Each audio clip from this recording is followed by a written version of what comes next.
아, 다시 뵙게 돼서 너무 반갑습니다. 예. 우리 하나님께서 정말 기뻐하시고 또 사랑하시는 우리 시냇가 푸른나무교회 성도들과 함께 예배할 수 있고, 그로 인해서 제 마음이 즐겁고 기쁘고 감사할 수 있어서 하나님께 더 감사를 드립니다. 오늘 함께 나눈 말씀을 통해서 우리 자신과 가정과 자녀들을 향한 주의 음성이 우리의 영으로 반응하는 시간 되기를 축복합니다. 우리 사사기 2장 7절과 10절에서 11절 말씀을 같이 읽어보도록 하겠습니다. 백성이 시작. 백성이 여호수아가 사는 날 동안과 여호수아 뒤에 생존한 장로들 곧 여호와께서 이스라엘을 위하여 행하신 모든 큰 일을 본 자들이 사는 날 동안에 여호와를 섬겼더라. 그 후에 일어난 다른 세대는 여호와를 알지 못하며 여호와께서 이스라엘을 위하여 행하신 일도 알지 못하였더라.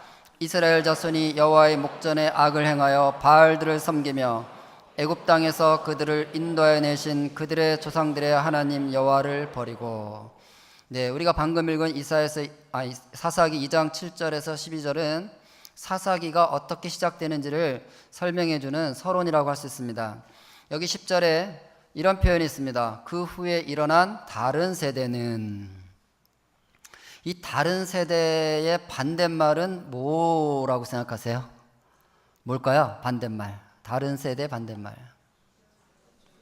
지금 세대, 같은 세대. 저는 이 다른 세대의 반대말이 다음 세대라고 생각합니다. 문맥상 그렇게 생각이 돼요. 7절에 보세요. 여호수아와 함께 했던 사람들은 하나님을 잘 섬기는 사람들이었다, 이렇게 기술이 되어 있습니다. 그런데 그 자녀 세대가 달라졌다는 거예요. 악을 행하고 바알을 섬기고 여호와를 버렸다, 이렇게 기록되어 있어요.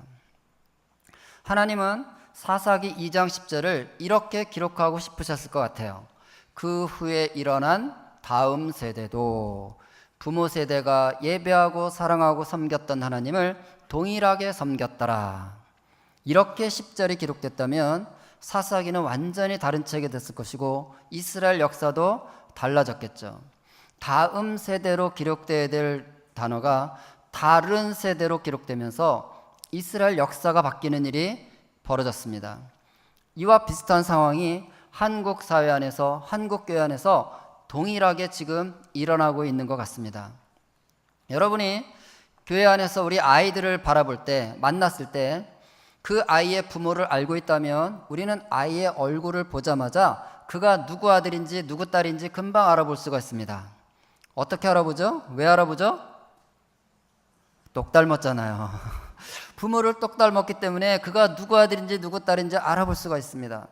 그런데 요즘 초등부, 중고등부 예배 시간에 가보면 의심스러운 아이들이 있다는 것입니다.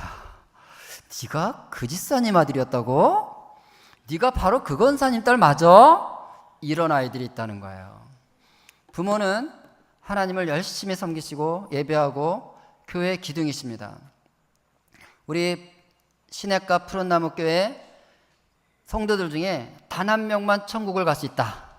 그럴 때 모든 성도들이 동의해서 이분이면 천국 갈 수 있겠다라고 동의할 정도로 신앙이 좋으시고 믿음의 표본이세요. 그런데 그 아들은 예배 시간에 멍 때리고 있는 경우, 그런데 그 딸은 예배 시간에 반응하지 않는 경우, 이런 일들이 교회 안에 일어나고 있다는 것입니다. 왜 사사시대에 기록된 이 말씀처럼 한국교회 안에 부모 세대의 신앙 유업이 자녀 세대에게로 이어지지 않고 다른 세대가 돼가고 있는가? 사사시대는 왜 그런 일이 벌어졌는지에 대해서는 설명하지 않고 있습니다. 그러나 우리는 동시대를 살고 있기 때문에 그 이유를 볼 수가 있습니다. 바로 여기에 그 두 세대가 있기 때문이죠. 저는 손을 모으고 기도하는 다음 세대가 있고 그 손에 스마트폰이나 게임이나 이런 것들이 들려져 있는 다른 세대가 있다고 보는 것입니다. 왜 우리 아이들이 손에 스마트폰을 들기 시작하면서 다음 세대가 아니라 다른 세대가 되어가고 있는가? 한 아빠가 저한테 이런 얘기를 하세요. 자기 집에 7살짜리 아들이 있습니다. 이 아들은 저녁에 아빠가 퇴근하면 반갑게 아빠를 향해서 현관으로 달려나온답니다. 달려나와서 아빠한테 인사는 안 하고 아빠 주머니를 열심히 뒤져서 스마트폰만 탁 챙겨서 어디로 사라진다는 것이에요. 여러분, 이 아들은 하루 종일 무엇을 기대하고 기다리고 갈망하면서 살아왔을까요? 네, 오 나의 스마트폰 오시옵소서. 오 나의 스마트폰 언제 오시려나 언제 오시려나, 이 깊은 갈망으로 하루를 살아온 거예요. 그런데 띵동 하더니 누가 나타나셨어요? 네, 스마트폰 님께서 나타나신 것이죠. 우리가 보기에는 이 아들이 스마트폰 가지고 오락하는 거로 보이고 게임하는 거로 보이고, 마치 우리 아이들이 인형을 갖고 놀고 장난감을 갖고 놀고 레고를 쌓고 놀듯이 디지털 장난감인 이 스마트 기기를 갖고 단지 놀이하고 있다, 우리는 이렇게 생각하고 있습니다. 그런데 저는 그렇게 보이지를 않아요. 이 아이는 지금 스마트폰을 예배하고 있는 것입니다. 왜 제가 그렇게 생각하냐고요? 예배는 갈망으로부터 시작되는 게 예배이기 때문이에요. 여러분, 하나님은 사람의 예배를 받고 싶어하는 분이십니다. 아멘? 예. 그래서 하나님은 사람을 만드실 때 흙으로 사람을 지으시고 생기를 불어넣어서 그 사람이 생명이 되었다라고 말씀하실 때 우리에게는 영이 있는 거예요. 그 영은 끊임없이 하나님을 갈망함으로 예배하도록 만들어진 장치라는 것입니다. 마치 우리 몸에도 장치가 있는 것처럼, 우리 몸에는 어떤 장치가 있죠? 배가 고프면 음식을 갈망하는 장치가 있습니다. 맞습니까? 여러분, 일주일 굶어보세요. 무엇에 대한 갈망이 생긴다고요? 음식에 대한 갈망이 생기죠. 그런 것처럼 우리 영은 하나님을 예배하도록 하나님은 우리 영 안에 갈망 장치를 만드신 거예요. 그래서 시편 기자는 고백하죠. 내가 시냇물을 찾기에 갈급한 같이 내 영이 주를 찾기에 갈급하나이다. 다윗은 이렇게 말합니다. 내가 마르고 금빛반 땅에서 물을 찾듯이 내 육체가 주를 갈망하며 내 영혼이 주를 앙망하나이다. 여러분, 우리는 갈망함으로 하나님을 예배하도록 만들어진 존재예요. 그런데 지금 우리 아이들이 3살, 5살, 7살도 되기 전부터 뽀로로 잘 아시죠? 이런 영상들에 눈이 잡히기 시작하면서부터 재밌는 거, 재미와 욕망과 쾌락에 대한 갈망이 그 하나님을 예배해야 될 갈망장치를 망가뜨리고 있다는 것입니다. 그래서 아이들이 다른 세대, 예배할 수 없는 세대로 변해가고 있는 것이죠. 이 미디어가 바로 우리 아이들을 다른 세대로 만들어가는 그 갈망을 바꿔버린 그 원인이 되고 있는 것입니다. 누가복음 8장 14절 예수님은 이렇게 표현하세요. 여러분 잘 아시는 것처럼 예수님께서 마음밭에 대한 비유를 하시죠. 돌짝밭도 있고 길갓밭도 있고 가시덩굴밭도 있고 좋은 밭이 있다. 그 중에 14절에 뭐라고 그러세요? 가시떨기에 떨어졌다는 것은 일락의 기운이 막혀. 여러분, 일락이 뭘 막는다고요? 우리의 숨을 막는다는, 기운을 막는다는 거예요. 질식시킨다는 걸 말하는 거예요. 디모데전서는 이렇게 말하고 있죠. 일락을 좋아하는 자는 살았으나 죽었느니라. 그것이 우리의 갈망이 되어버리면 그 영이 죽은 것이 된다는 것입니다. 디모데후서 3장 4절 5절은 이렇게 설명합니다. 한번 같이 따라해 볼까요? 쾌락을 사랑하기를 하나님 사랑하는 것보다 더하며 경건의 모양은 있으나 경건의 능력은 부인하니 이 같은 자들에게서 내가 돌아서라. 여러분, 이 마지막 때에 고통하는 때가 이를 것인데, 사도 바울이 설명을 합니다. 마지막 때 고통하는 때가 이를 것인데 그 특징 중에 하나가 쾌락을 하나님보다 더 사랑하는 시대가 온다는 거예요. 여러분, 더 사랑이라는 단어, 이걸 다른 말로 바꾸면 바로 갈망이라는 단어입니다. 여러분, 누군가를 사랑하고 더 사랑해 보세요. 뭐가 생긴다고요? 갈망이 생기는 거예요. 하나님은 인간을 만드시고 우리가 하나님을 사랑하고 더 사랑함으로 그것이 갈망이 되어서 하나님을 예배하도록 만들어 놓은 것입니다. 그런데 그 어린 나이부터 재밌는 것이 더 사랑의 대상이 되어서 하나님을 예배할 수 없는, 그래서 교회는 와요. 예배당에 앉아는 있는데 찬송을 하지 않음으로 인해서 그들의 영 안에 하나님이 계시지 않는, 모양만 있는 경건, 이 같은 자들에게서 내가 돌아서라, 그런 경고를 하고 계시는 것입니다. 저는 많은 교회를 가봅니다. 여러 교회를 가보면요, 어떤 교회를 가든지 그 교회 예배, 청소년부 예배 시간을 보면 공통점이 하나 있다는 걸 발견해요.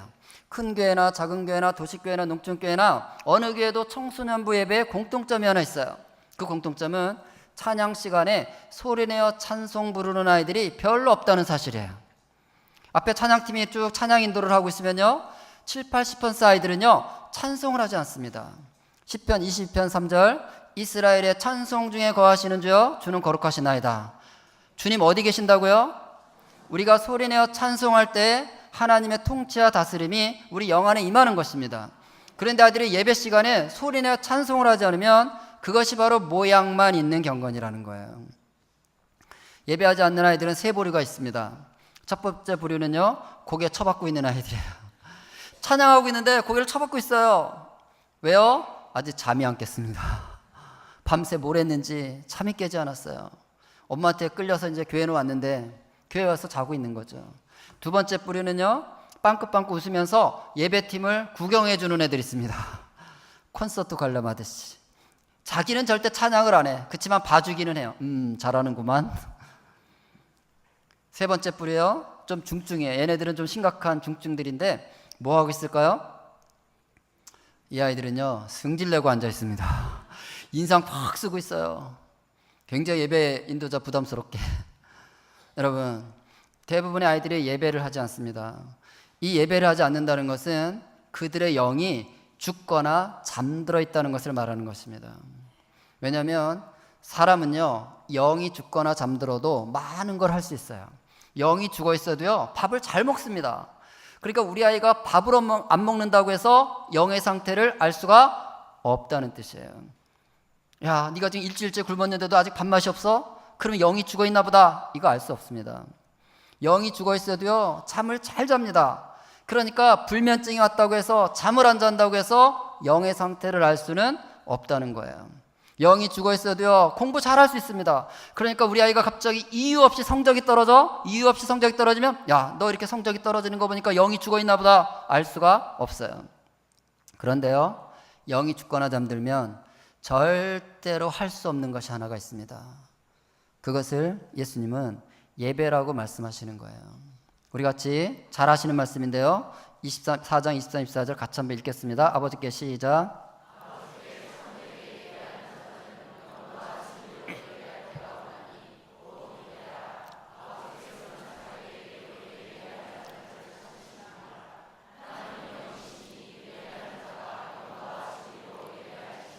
네, 아멘. 무엇으로 예배한다고요?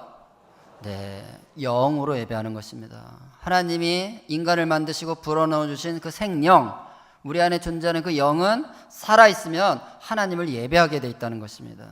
그런데 아이들이 7, 80% 아이들이 소리내어 찬송을 하지 않고 예배당에 앉아있다는 것은 그들의 영적 상태가 지금 죽거나 잠들어 있다는 것이죠.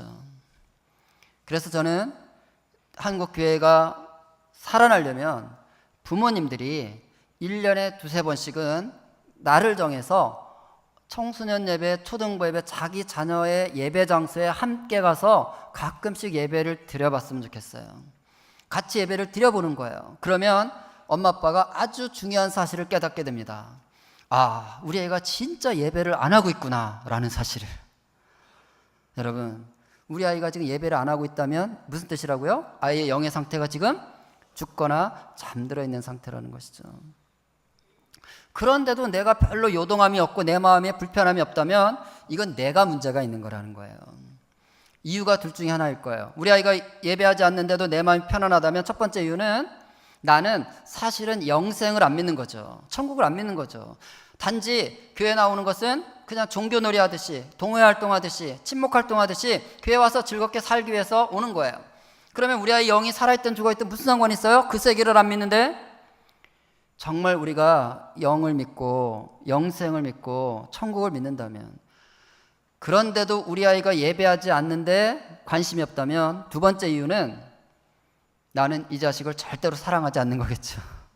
나는 예수 믿고 영생을 누리겠지만 너는 이 땅에서 잘 먹고 잘 살다 어디 가서 뭐 하든지 난 상관없다? 그렇다면 영이 죽어있든 살아있든 무슨 관계가 있겠어요?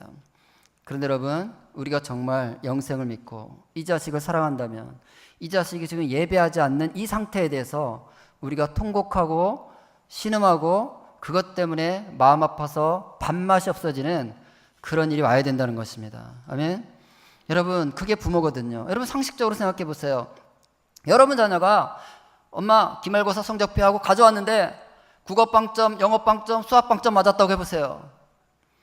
그러면 야, 시험을 보다 보면 빵점도 맞고 100점도 맞고 인생이 원래 그런 거야. 쓴맛도 있는 거야. 걱정하지 마. 신경 쓰지 마. 그냥 잘 살아. 이러고는 쓰레기통에 집어넣어 던져놓고 와서 예배하고 친구들과 만나서 수다 떨고 맛있는 거 가서 사 먹고 봉사활동하고, 이거 될까요? 안 될까요?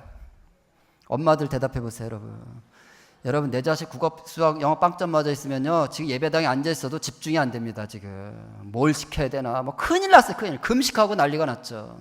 그게 엄마인 거예요. 국영수 빵점을 맞아도 밥맛이 없고 잠이 안 오고 아무것도 할 의욕이 안 생기는 게 엄마의 마음이에요. 그런데 내 자식의 영이 죽거나 지금 잠들어 있는데 어떻게 우리는 즐겁게 밥을 먹으면서 수다를 떨면서 활동을 하면서 살 수 있겠습니까?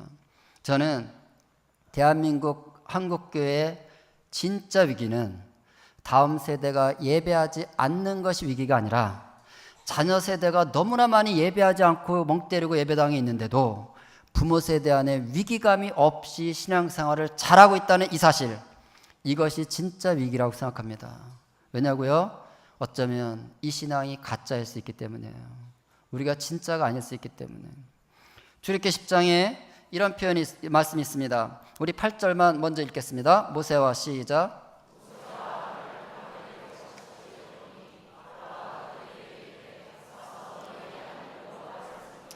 네, 이 8절의 배경은 모세는 바로 왕에게 이스라엘 백성들을 풀어달라고 해요. 바로는 풀어줄 수 없다고 합니다.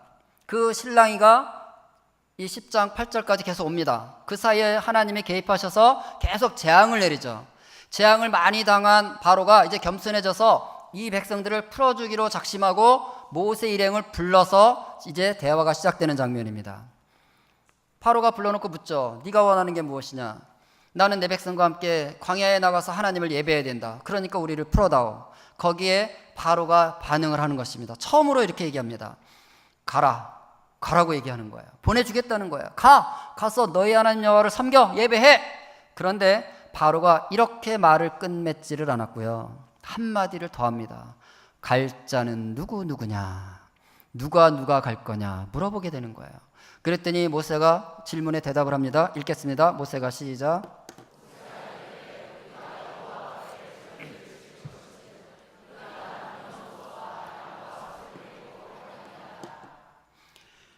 자, 남자 간답니까 안 간답니까?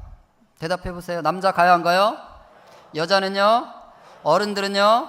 아이들은요? 가축은요? 다 간다고 얘기를 했어요. 근데 10절에 보니까요, 바로가 듣습니다. 남자 오케이 보내줄게 가라. 여자 좋아 가. 어른 오케이 가. 아이들 애들까지 데려갈 생각이었다고? 나 그런 생각 해본 적 없다. 애들까지 보내는 건 네 하나님만 좋은 건데 내가 그거 들어줄 것 같아? 이렇게 10절을 얘기하죠. 그리고 11절에 이렇게 최후 통첩을 합니다. 읽겠습니다. 시작.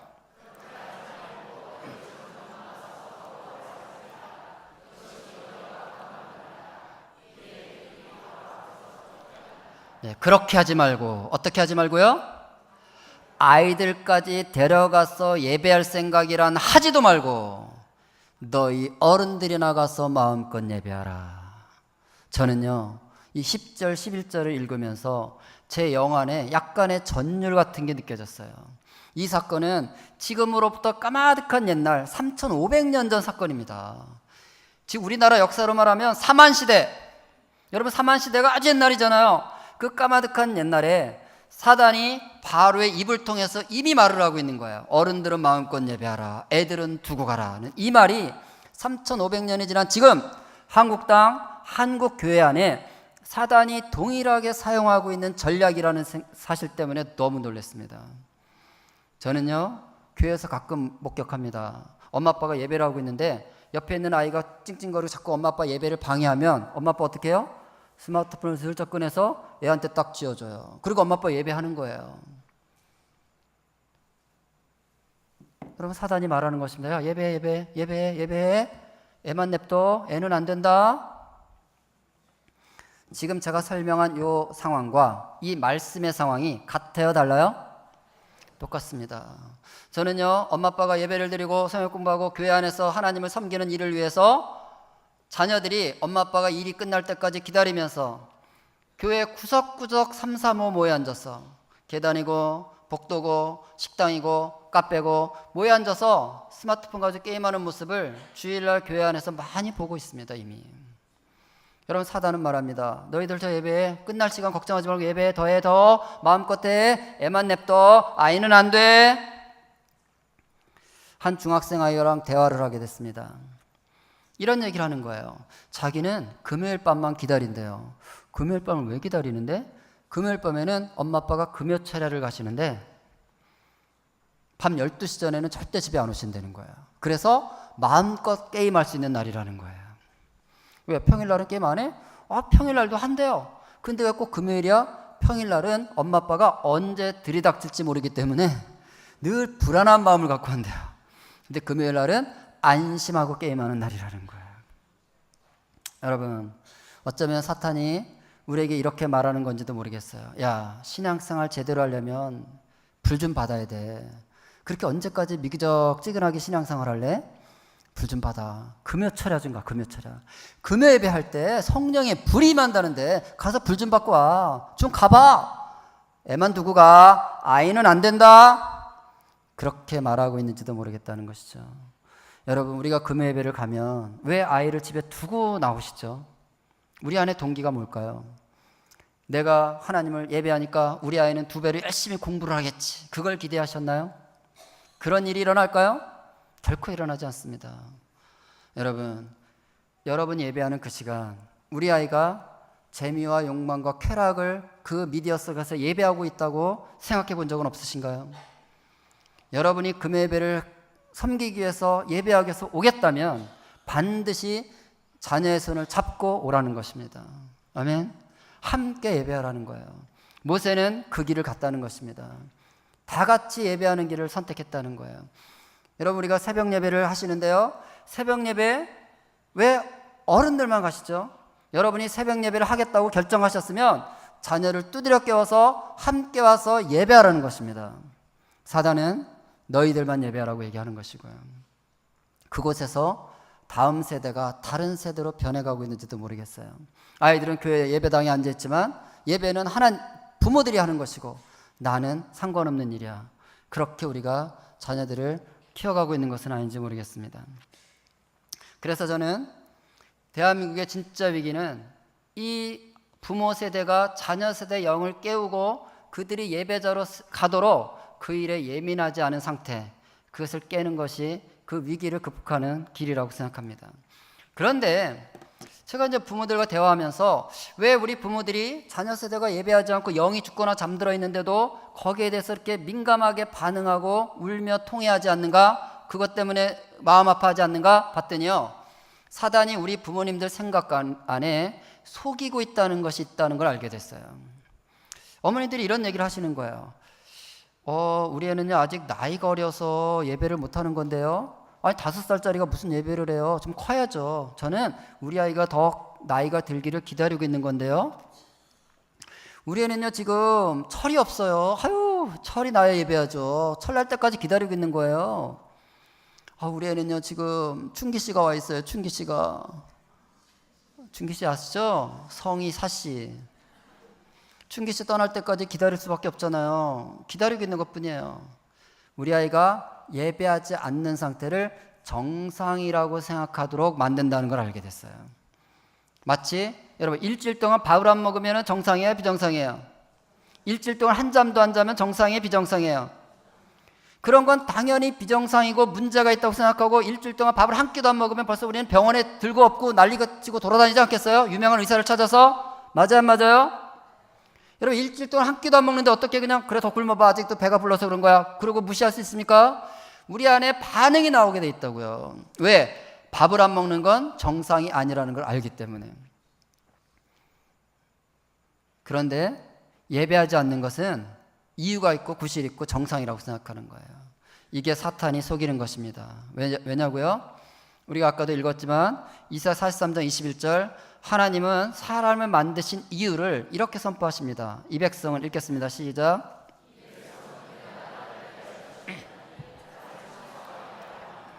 하나님 됐습니다. 하나님은 사람을 왜 지었다고요? 찬송케 하려고 사람을 지은 거예요. 그럼 사람은 뭘 해야 된다고요? 찬송하는 게 정상이라는 것이에요. 여러분 5살짜리는 사람인가요? 아닌가요? 그럼 5살짜리는 뭐 해야 된다고요? 철없는 친구는 사람이에요? 아니에요? 그럼 뭐 해야 된다고요? 찬송해야 되는 거예요. 사춘기 자녀는 사람이에요? 아니에요? 갑자기 목소리가 적어집니까? 왜? 물론 부모님 보시기엔 사람 같아 보이지 않을 수도 있겠죠. 그래도 사람입니다. 그래서 그는 뭐 해야 된다고요? 찬송해야 되는 거예요. 사람이라서 밥을 먹어야 되는 것처럼, 사람이라서 잠을 자야 되는 것처럼, 사춘기 아이도 잠을 자고 사춘기 아이도 밥을 먹는 것처럼 사춘기일지라도 예배하는 것이 정상인 것입니다. 예배 안 하면 지금 문제가 생긴 것입니다. 아멘. 시편 150편 6절 시편 기자는 이렇게 선포합니다. 읽겠습니다. 시작. 할렐루야. 여러분 다시 묻습니다. 5살짜리 숨 쉽니까 안 쉽니까? 그럼 뭐 해야 된다고요? 사춘기 아이는 숨을 쉽니까 안 쉽니까? 그럼 뭐 해야 된다고요? 네. 그런데 우리 아이가 찬송을 하고 있지 않다면 정상이다 아니다? 어떤 상태다? 영이 죽거나 잠들어 있다는 거예요. 그가 그 갈망이 다른 것에 지금 잡혀 있다는 거예요. 그래서 부모는 여기에 반응해야 됩니다. 한 끼, 두 끼, 10끼, 일주일을 굶었는데도 부모가 무관심하면 그 누굴 비난하겠어요? 여러분 옆집에 일주일 동안 굶고 아무것도 안 먹는데 부모가 아유 제가 아주 배가 불러서 일주일째 굶고 있는데요. 더 배고파 봐야 돼 이러고 무시하고 있으면 그 누구를 비난해 우리는? 예, 우리 아이가 주일학교에서 중고등부에서 예배하고 있지 않을 때 그 비정상인 상태의 부모가 반응해야 되는 것입니다. 아멘. 그래서 우리는 부모가 되는 데는 그냥 저절로 됐는지도 모르겠어요. 스스로 느끼기에. 어쩌다 보니까 애를 낳고 애가 나를 엄마라고 부르고 아빠라고 부르니까 나는 부모야. 그럼에도 불구하고 우리에게는 바로 그 자녀의 영을 깨워서 예배자로 만들어야 될 선교적 부르심이 있다는 것입니다. 아멘. 누가 그게 있다고요? 부모가 있다는 것입니다. 한번 우리 그 밥쓰러기라는 찬양 목사님이 특별하신 목사님이 계시는데 이분이 쓴 책에서 이런 표현이 있어서 제가 가져왔습니다. 읽어볼까요? 하나님께서 시작.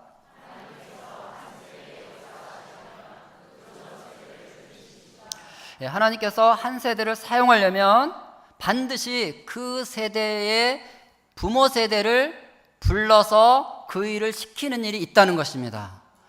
다시 말해서 하나님께서 우리 자녀 세대를 사용하시기 원하는 마음이 있으면 누구를 부르고 있다고요?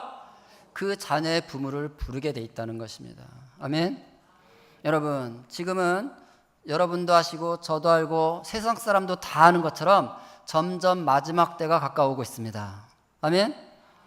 여러분 이 마지막 때 주님이 다시 오실 그 재림의 시기는 사단의 제삿날을 말하는 거예요. 예수님의 초림은 십자가 사역은 사단이 우리로부터 인간으로부터 가져갔던 이 땅의 통치권을 불법화시키는 사역이었어요. 이제 대속을 했기 때문에 사단은 우리에게 더 이상 권세가 없어요. 아멘?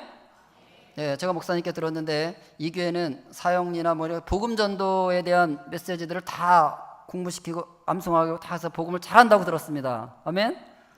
예.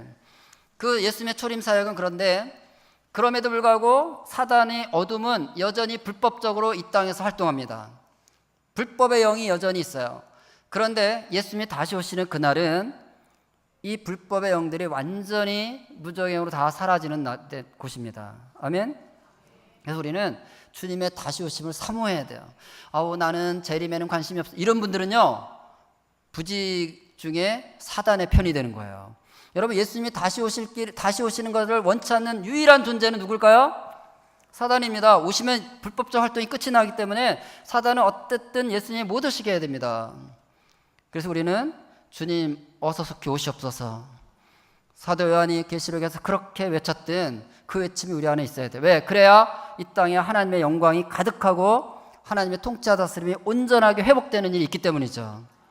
그런데 말입니다, 예수님이 다시 오시려면 예수님이 공중에 빙빙 돌다가 지금 가야지 이러고 오시는 게 아니라는 거예요. 예수님이 다시 오시는 모습은 비유적으로 신랑과 신부의 혼인잔치로 묘사되고 있습니다. 요한계시록에 보면. 그래서 신랑이 오셔서 이 땅을 회복하는데, 신랑이 있으면 결혼식에 누가 꼭 있어야 되죠? 여러분, 신부가 없으면 결혼식이 안 되잖아요. 그러니까 예수님이 다시 오시려면 그 예수님을 맞이할 주님만을 갈망하고 주님만을 사랑하고 주님 한 분을 향한 열정과 예배로 드려지는 신부의 세대가 준비가 돼야만 주님 오신다는 거예요. 그러니까 우리 다음 세대가 정말 재미와 욕망과 쾌락을 하나님보다 더 사랑하는 이 시대, 재밌는 거면 모든 게 통과되는 이 시대, 그럼에도 불구하고 예수님을 사랑하는 세대, 그 세대를 사용하셔야 되기 때문에 우리 부모 세대를 하나님이 원하신다고 말씀하시는 것이죠. 아멘. 그래서 오늘 설교 본문으로 제가 제시해줬던 말씀이 누가복음 1장에 그 일이 일어난 것을 볼 수 있습니다. 여러분, 여기는 예수님의 초림 사건이에요. 예수님이 초림, 그 구약의 여호와의 크고 두려운 날이 이르기 전에, 예수님이 메시아가 오시기 전에 준비해야 될 사역에 대한 말씀을 하십니다. 그리고 그 일에 세례 요한이 쓰이는 사건들이 여기 기록되어 있습니다. 그런데 여기 보시면요, 누가 등장하냐면 아비야 반열의 제사장 사가라라는 제사장이 등장합니다. 그는 6절에 보면 굉장히 하나님 앞에 의인이었고 그 하나님의 율법과 규례를 지키는 자라는 칭찬을 받고 있습니다. 근데 그가 반차를 따라서 성전에 이제 제사를 드리러 들어갔다가 천사의 방문을 받습니다. 그리고 천사로부터 17절 이런 얘기를 들어요. 엘리야, 네가 아들을 낳을 것인데 그 아들은 그냥 보통 아들이 아니고 엘리야의 심령과 능력으로 주님이 메시아가 오기 전에 먼저 태어나서 주님을 위한 백성들을 준비시키는 일을 할 그런 아이다, 이런 말씀을 하세요. 그리고 이제 사가랴는 여러분 아시다시피 하나님이 혀를 묶어놓죠, 말 못하게. 그리고 이제 누가복음 1장을 쭉 읽다 보면 드디어 요한이 태어납니다. 태어나고 그 아이를 받아들고 76절에 사가랴가 천사로부터 들었던 말을 자기 것으로 이제 받기 시작해요. 17절은 천사가 해준 말이고요. 76절은 사가랴가 그것을 자기의 그 사명으로 응답을 하는 그런 내용입니다. 뭐라고 그랬어요? 이 아이가 지극히 높으신 이의 선지자라 일컬음을 받고 주 앞에 가서 그 길을 준비할 자다라는 것을 사가랴 입을 통해서 고백을 합니다. 여러분 아시다시피 세례 요한은 말라기 4장 5절 6절에 예언의 성취의 그 존재라는 것을 다 알고 계실 것입니다. 여러분 말라기 4장 5절 6절은 구약의 마지막 책 마지막 장입니다. 그리고 하나님은 말씀을 닫으세요. 구약의 마지막 말씀을 닫으시고 이제 그 다음 하나님의 음성은 세례 요한을 통해서 다시 등장합니다. 400년 만에. 그때 뭐라고 그랬어요? 크고 두려운 날이 이르기 전에 선지자 엘리야가 와서 그 일을 준비할 거다. 하늘 아버지와 사람 아들 간의 그 회복을, 관계를 회복해서 이 땅에 하나님의 통치하고 다스리는 나라를 만들겠다라는 그 메시지를 전합니다. 근데 이것은 부분적으로 응답됐어요. 반은 세례 요한을 통해서 초림 때, 아직 응답되지 않는 똑같은 예언이 있는 거예요. 이루어지지 않은. 그게 뭐라고요? 예수님이 다시 오실 그날에 나머지가 이루어져야 돼요. 그러면 이 예언은 사가랴와 세례 요한 때 끝난 거다? 아니요. 나머지 반은 지금 이 시대 우리를 통해서 이루어질 수 있습니다. 아멘. 왜냐하면 저와 여러분이 예수님을 맞이할 가능성보다는 우리 자녀 세대가 다시 오실 예수님을 맞이할 가능성이 훨씬 높기 때문이에요. 아멘? 동의가 안 되시면 여러분이 자녀보다 더 오래 살겠다는 뜻이에요. 누가 더 가능성이 높다고요? 네, 우리 자녀 세대가 바로 세례 요한 같은 재림의 그 사역을 해야 된다면 나는 누가 되는 거죠? 나는 누가 돼요? 사가라가 돼야 된다는 것을 말하는 것입니다. 그래서 80절에 결론이 나옵니다. 같이 읽겠습니다. 아이가 자라며 시작.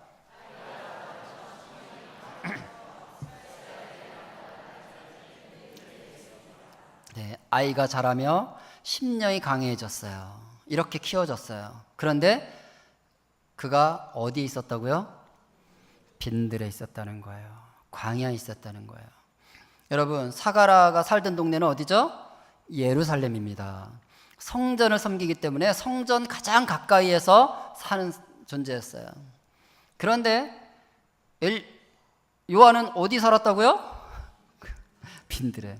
여러분, 갓난아기가 빈들에 있으면 굶어 죽습니다. 얼어 죽습니다. 거기 누가 같이 갔다는 뜻이에요?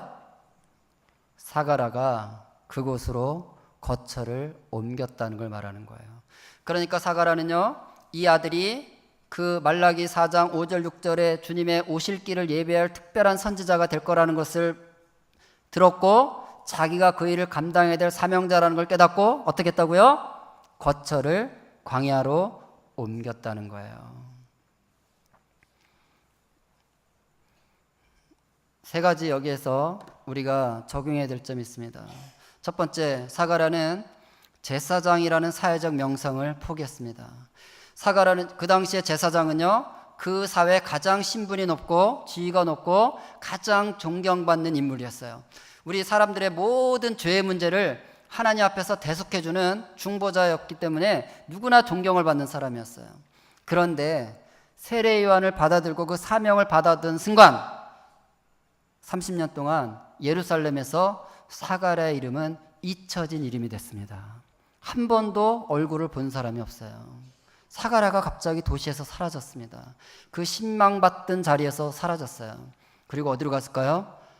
빈들, 그곳은 누구만 있죠? 아들만 있습니다. 요한만 있습니다. 요한에게 인정받는 자리로, 요한에게 필요한 자리로, 요한에게 존경받는 자리로, 바로 요한의 아버지가 되는 그 길을 선택해서 떠났다는 것이죠. 사가랴에게는 단지 경건하다는 것, 단지 신앙이 좋다는 것만 가지고는 부족했어요. 그가 아들의 사명을 이루기 위해서 나 신앙 좋아요만 가지고는 부족했고요. 광야로 옮겨가는 일이 필요했다는 거예요. 자신의 명성과 위치를 바꾸는 일이 필요했다는 거죠. 어느 날 제가 우리 아이가 이제 한 3살, 5살 아주 어릴 때 하나님 앞에서 기도하면서 묵상하면서 시간을 보내고 있는데 하나님이 저에게 이런 마음을 주시는 거예요. 아들아, 내가 너한테 부탁이 하나 있다. 들어줄 수 있겠니? 뭡니까 하나님? 내가 네 딸한테 이런 말을 해주고 싶거든. 딸아, 내가 너를 얼마나 사랑하는 줄 알겠니? 내가 너를 정말 사랑하다는 증거가 바로 너희 아빠야. 내가 이 땅의 지구상의 80억 인간들 중에서 고르고 골라서 네 아빠를 너의 아빠로 내가 골라서 보냈어. 그게 내가 너를 사랑하는 증거란다. 이런 얘기를 네 딸한테 하고 싶은데 그러려면 네가 나를 좀 도와줘야 된다. 이런 말씀을 하시는 거예요. 어렵지 않으시죠? 제가 지금 드리는 말씀이, 만약에 여러분 하나님이 우리 딸한테 그렇게 말씀하셨는데 우리 딸이 제가 하나님이 저를 사랑한다는 건 잘 모르겠어요. 그런데 아빠가 하나님이 저를 사랑하는 증거라면 그거는 인정할 수 있겠어요. 맞아요. 정말 우리 아빠는 하나님이 주신 선물 맞아요. 이렇게 딸이 반응을 해야 하나님이 과오가 쓰지 않겠어요? 하나님 말씀하실 때. 근데 딸이요, 예? 하나님이 저를 사랑하는 증거가 우리 아빠였어요? 그러면 저는 우리 아빠가 하나님이 저를 사랑하는 줄 잘 모르겠는데요? 이렇게 말하면 안 되잖아요. 그래서 저에게 부탁을 하신 거였어요. 네가 도와달라. 여러분, 그날부터 저는 삶의 목표가 바뀌었습니다. 삶의 우선순위가 바뀌었습니다. 제가 당시에 시민운동을 하고 있었고 사회적인 명성을 한참 쌓아가는 시기였어요. 30대 때 많은 인정을 받았고 많은 평가를 받고 있었어요. 그런데 그런 일 다 중요할 수 있지만 제 우선순위가 바뀌었습니다. 제 1번 우선순위는 이 딸에게 좋은 아빠가 되는 것, 하나님의 사랑이 저를 통해서 그 딸이 알게 되는 것, 그것이 저의 1번 우선순위로 바뀌었습니다. 그래서 아이 앞에서 십자가의 삶을 실제로 살아내야 됐고, 그 삶의 자리에 제가 매일매일 최우선순위로 가야 됐던 것이죠. 우리 아이가 중학교 3학년 말쯤에 어디 가서 면접을 보고 왔습니다. 면접관이 이런 질문을 했대요. 네가 존경하는 인물이 누구냐? 이런 걸 물었대요. 그래서 우리 아이는 그냥 단순하니까 듣자마자 저는 우리 아빠를 가장 존경합니다, 이렇게 얘기를 했대요. 여러분, 중3 사춘기 아이 입에서 그런 말 나오기 쉽지 않죠. 그러니까 면접관이 또 묻더래요. 사회적으로 존경스러운 인물이 많은데 뭐 이순신 장군도 있고 뭐 마더 테레사도 있고 많잖아요. 근데 왜 너는 그 많은 사회적 존경하는 인물을 빼고 왜 네 아빠라고 말을 했지? 이렇게 되묻더래요. 그래서 우리 아이가 이렇게 대답했답니다. 저도 사회적으로 존경스러운 인물이 많다는 거 잘 알고 있습니다. 그런데 존경스럽게 말하는 사람은 많지만 자기가 말한 대로 살아내는 사람들은 그렇게 많지 않다고 저는 생각합니다. 우리 아빠는 말씀하신 대로 살아내시기 때문에 저는 아빠를 존경합니다. 이런 멋진 말을 했답니다. 집에 와서 그런 얘기를 해주는데요. 아이, 감사합니다. 뭐 박수 받을 일은 아니고요. 제가 그래서 잘했다 그랬습니다. 여러분, 그것이 저의 우선순위가 된 거예요. 여기 있는 모든 부모님들, 우리 아이가 주님의 다시 오실 길을 예배하는 세례요한과 같은 거룩한 신부의 세대들로 준비시키길 원하는 하나님이 여러분을 부르신다면 우리의 첫 번째 반응은 이 아들과 이 딸에게 내가 좋은 엄마, 좋은 아빠, 그것이 삶의 그 명성이 나에게 유일한 최고의 자리다라는 그런 부르심이 있었으면 좋겠습니다. 두 번째, 빈들. 실제적으로 세례요한은 빈들의 삶, 광야의 삶을 살아냈습니다. 여러분, 광야와 도시 예루살렘과의 기본적 차이는 뭘까요? 도시에는요, 이 부모님들 귀에 여러 소리가 들립니다. 많은 소리가 들려요. 그런데 광야에는 아무 소리도 없습니다. 하나님의 음성 외에는 들리는 소리가 없어요. 우리가 어디에 머물러 있든지 하나님의 소리가 아닌 소리를 잘라내는, 끊어내는 그 자리로 가야 된다는 것입니다. 여러분, 이런 말이 있어요. 대한민국에. 대한민국 교육을 망치는 주범. 여러분, 대한민국 교육을 망치는 주범은 뭐라고 생각하시나요? 이 주범이 바로 옆집 아줌마라는 거예요. 옆집만 갔다 오면 교육 정책이 바뀌는 거예요. 옆집만 갔다 오면 엄마가 조바심이 생기는 거예요. 나는 내 자식을 주의 교훈으로 이렇게 키울 거야 결단을 해도 옆집 아줌마랑 30분만 얘기하고 나면 어느 학원을 보내야 되나, 우리 애는 어떻게 키워야 되나 이러면서 세속적 세계관에 이게 우리 안에 사로잡기 시작한다는 것입니다.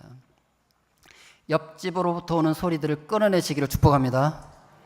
네, 하나님의 음성을 들어야 되는 거예요. 여러분, 대한민국에 4대 종교 있다는 얘기 들어보셨나요? 기독교, 유교, 불교, 그리고 대학교.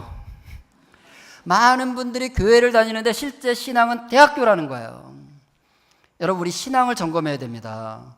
우리의 신앙은 기독교인가 대학교인가? 내 신앙이 기독교인지 대학교인지는 자녀가 알고 있어요.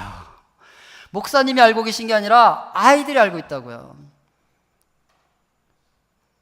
자녀들에게 물어보시면 됩니다. 오늘 저녁에 한번 꼭 물어보세요. 이렇게 물어보시는 거예요. 저녁 드시고 오늘 저녁에 아들 앉아봐. 아빠가 지난 한 달 동안 우리 아들, 우리 딸에게 가장 많이 한 말이 뭐야? 이렇게 물어보시면 돼요. 엄마는 우리 딸, 우리 아들, 엄마가 지난 한 달 동안 너한테 제일 많이 한 말이 뭐지? 이렇게 물어보시면 돼요. 그러면 여러분 자녀가요, 여러분의 진짜 신앙을 쿨하게 얘기합니다. 엄마? 아빠? 엄마 나만 보면 공부해라, 숙제해라, 시험, 성적, 대학 이런 얘기만 하시잖아요. 그러면 여러분의 신앙은 대학교예요. 왜? 우리는 믿는 것을 말하게 돼 있습니다. 아멘? 여러분 정말 그렇게 믿으세요? 대학을 나야 먹고 살 수 있다, 직업을 가져야 먹고 살 수 있다, 정말 그렇게 믿으세요? 그러면 그게 신앙인 거예요. 이 세속적 가치가 계속 우리의 귀를 때리고 있다는 것입니다. 그리고 우리는 그걸 입으로 말하고 있고요. 그런데 우리 아이가 말하기를 아빠 나만 보면 성경 암송하자 그러잖아. 아빠 나만 보면 큐티했냐 그러잖아. 아빠 나만 보면 같이 예배드리자 그러잖아. 아빠 내가 무슨 신학생이야, 왜 나만 보면 성경 얘기만 하세요? 여러분, 우리 아이가 그렇게 반응하면요, 여러분의 신앙은 기독교 맞습니다. 여러분 정말 우리 신앙을 점검하고 우리가 정말 우리 자녀에게 쓸데없는 말, 이 세속적 가치들을 우리 입으로 지금 내뱉고 있지 않는지, 그것이 우리의 진짜 신앙이라는 것을 아셔야 됩니다. 그래서 정말 우리의 입이 하나님이 하시는 말씀들이 우리의 입을 통해서 자녀들에게 들려지는 이 광야 빈들의 삶을 살아내야 된다는 것입니다. 아멘. 물론 빈들은 이 세속적 가치를 전해주는 부모의 귀와 입뿐만 아니라 가장 강력하게 아이들에게 세속적 메시지를 전하는 메신저는 바로 대중매체입니다. 이 대중매체를 어떻게 조절하고 절제해야만 그 빈들의 삶을 살아내는지, 이 부분은 앞으로 계속 제가 몇 번은 더 여러분하고 만날 기회가 있을 것 같아서 좀 그때 다루도록 하고요. 마지막으로 사가라는 아들이 특별하게 태어남으로 인해서 자기 정체성이 바뀌었다는 거예요. 사가랴의 정체성은 아들이 태어나기 전까지는 제사장이었어요. 제사장의 삶을 살아내면 됐어요. 그런데 아들이 태어나면서 그의 정체성은 그 특별한 사명자의 아빠라는 정체성이 생겼다는 것입니다. 그래서 우리가 본문 3장에 보면요, 그 30년이 지난 다음에 이렇게 소개가 됩니다. 요한, 세례 요한을 소개할 때 사가랴의 아들 요한. 1장에서는 제사장 사가랴 이렇게 소개됐지만 이제는 요한의 아버지 사가랴, 정체성이 바뀌었죠. 여러분, 이 부르심에 응답한다는 건 우리가 정체성이 바뀌는 것을 말하는 것입니다. 아멘. 정체성이 바뀌어야 되는 것이에요. 이 정체성이 바뀐다는 것이 뭔지를 잠깐 설명해 드리겠습니다. 터미네이터란 영화 혹시 아시죠? 터미네이터 1편에 보면 그림에 보는 것 같은 사라 코나라는 여성이 등장합니다. 이 여성이 주인공인데요, 이 여성은 직업은 식당에서 서빙하는 일이에요. 아주 지극히 평범한 일상을 사는 여성이었어요. 그런데 어느 날 사라 코나라는 이름을 가진 여성들이 죽기 시작하더니 그 죽음의 손길이 자기한테 온 거예요. 저기 그림에 보는 슈왈츠 제네가가 맡은 저 괴물 같은 인간이 자기를 죽이려고 해요. 그런데 그 순간 기적적으로 어떤 또 멋지게 생긴 남자가 자기를 보호하기 시작합니다. 그래서 사라 코나는 영문도 모른 채 자기 앞에서 두 남자가 서로 죽이려고 그러고 살리려고 그러고 막 난리가 난 거예요. 스토리가 진행되다 보면 나중에 이유가 밝혀집니다. 어떤 일이 벌어진 거냐면 지금으로부터 40년 후 AI들이 전쟁을 일으킵니다. 인간을 다 멸종시키기 위해서 전쟁을 일으켜요. 그래서 인간들을 멸종시키는 거예요. 그때 지금은 없지만 이 사라 코나가 나중에 아들을 낳아요. 존 코나라는 아들을 낳는데 이 아들이 40년 후에 게릴라 부대를 잘 만들어가지고 AI들과 맞서 싸우는 일이 벌어져요. 그래서 잘 싸워서 AI들을 다 물리치고요, AI 본부 건물 하나만 남게 된 거예요. 그래서 이 본부 건물에 있던 AI들이 대책회의를 합니다. 저 존 코나 때문에 우리가 망했다. 우리가 이제 살 수 있는 길은 하나밖에 없다.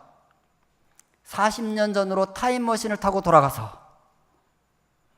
존 코나가 태어나지 못하도록 사라 코나를 죽여야 된다. 이런 결론을 가지고 저 슈왈츠 제너거를 AI를 타임머신을 태워서 보낸 거예요. 40년 전으로.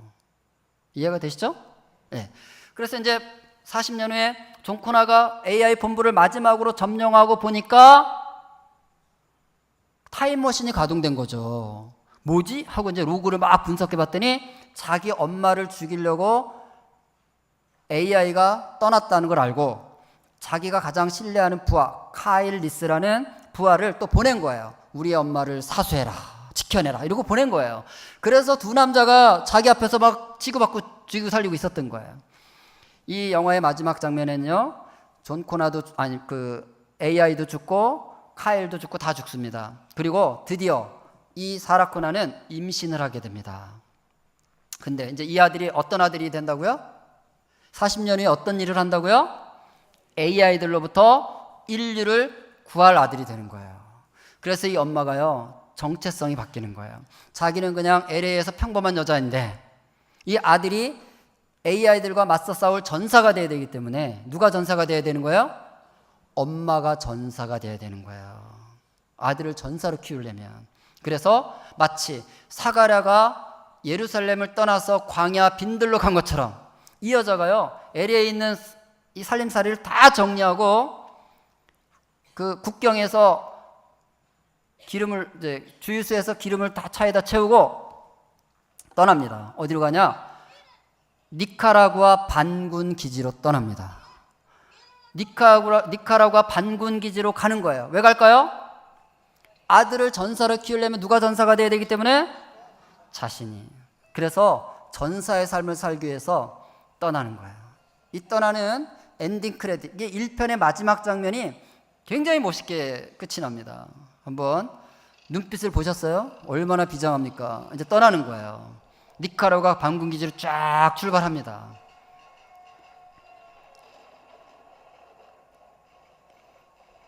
이렇게 1편이 끝이 납니다. 그리고 2편에 사라코나가 이런 모습으로 등장해요.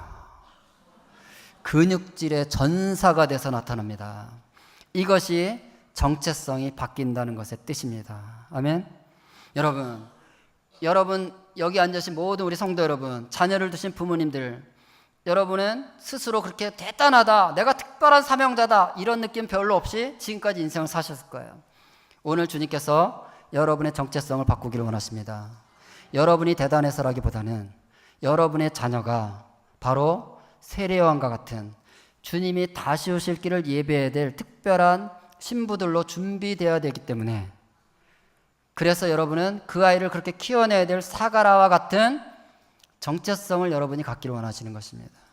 그래서 우리에게는 근육이 필요합니다. 우리 FT에 신청하신 가정이 47가정, 굉장히 지금 놀라운 변화를 겪고 있다고 들었습니다. 47가정만 해당되는 게 아니라는 거예요. 여러분, 우리 자녀가 특별한 부르심 가운데 주님의 오실 길을 예배할 자들이기 때문에 우리는 그 일들을 위한 사가라와 같은 선택, 이 사라코나 같은 선택을 부모가 지금 해야 되는 것입니다. 아멘.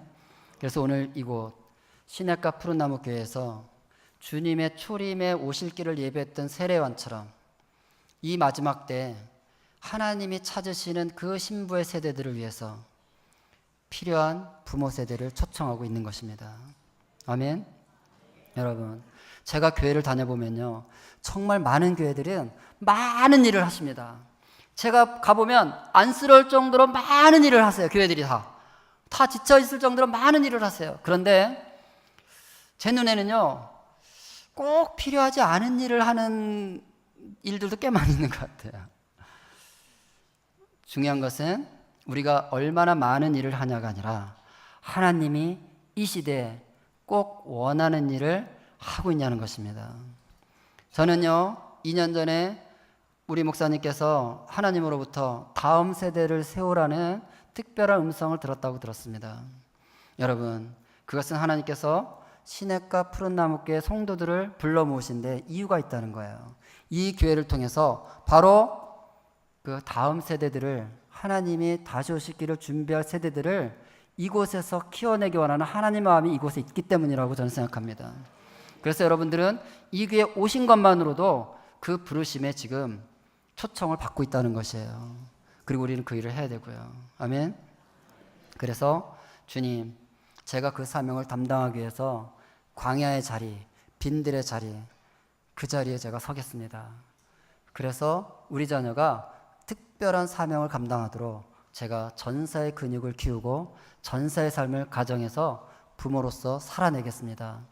그렇게 응답할 한 사람을 이곳에서 찾고 계신다고 저는 믿습니다.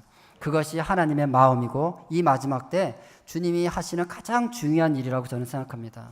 그래서 그 일에 여러분들이 응답하고 반응하고 헌신하시기를 예수님 이름으로 축복합니다. 기도하겠습니다. 주님, 오늘 이 예배 가운데 오셔서 우리에게 말씀하시고 그 말씀이 정말 이 마지막 때에 하나님께서 이 땅에 정말 원하시는 마음인 것을 우리로 깨닫게 하여 주옵소서.